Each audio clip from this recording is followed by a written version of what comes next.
আসসালামু আলাইকুম। জর্দা সেমাই নিয়ে অনেকের একটা কমপ্লেইন থাকে যে সেমাইটা পুরোপুরি ঝরঝরে হয় না অথবা একটু গলে যায়। কিভাবে একটা ঝরঝরে আর পারফেক্ট জর্দা সেমাই রান্না করবেন সেই রেসিপিটাই আজকে শেয়ার করছি। আমি এখানে 200 গ্রামের একটা সেমাইয়ের প্যাকেট নিয়েছি। এবার প্যাকেটের মধ্যেই আমি সেমাইটাকে ছোট ছোট টুকরো করে নিচ্ছি। এভাবে একটু ভেঙে নিয়েছি। প্যাকেট থেকে একটা বাটিতে ঢেলে আমি দেখে নিচ্ছি যে সেমাইটা প্রপারলি গুঁড়ো হয়েছে কিনা।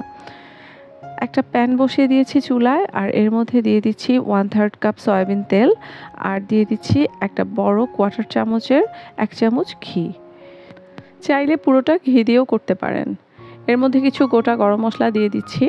এখানে দিয়েছি এলাচ, তেজপাতা আর দারচিনি।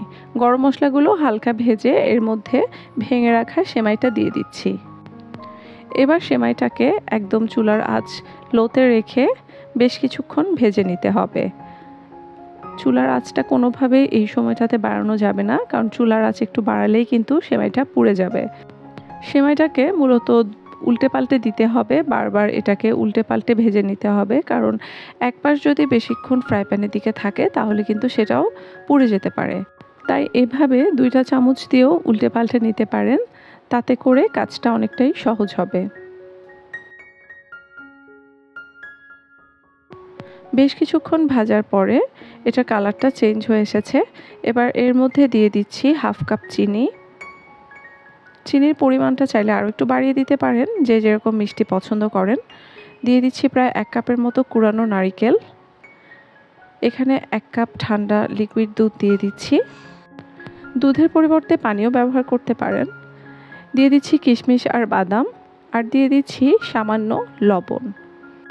এবার সব কিছু একসাথে ভালোভাবে মিশিয়ে নিচ্ছি। সব কিছু মেশানো হয়ে গেলে এটাকে আমি 10 মিনিটের জন্য ঢেকে দিচ্ছি, আর চুলার আঁচ একদমই লো ফ্লেমে থাকবে। 10 মিনিট পরে আমি ঢাকনাটা তুলে নিচ্ছি। আমার সেমাইটা হয়ে গেছে, দেখতেই পাচ্ছেন এটা একদম ঝরঝরে হয়েছে। এবার আমি এটাকে একটা সার্ভিং ডিশে সার্ভ করে নিচ্ছি।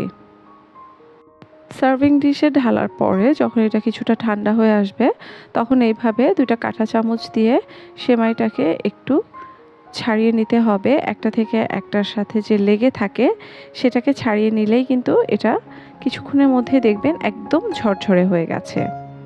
আমার রেসিপিতে জর্দা সেমাইটা ট্রাই করে দেখবেন।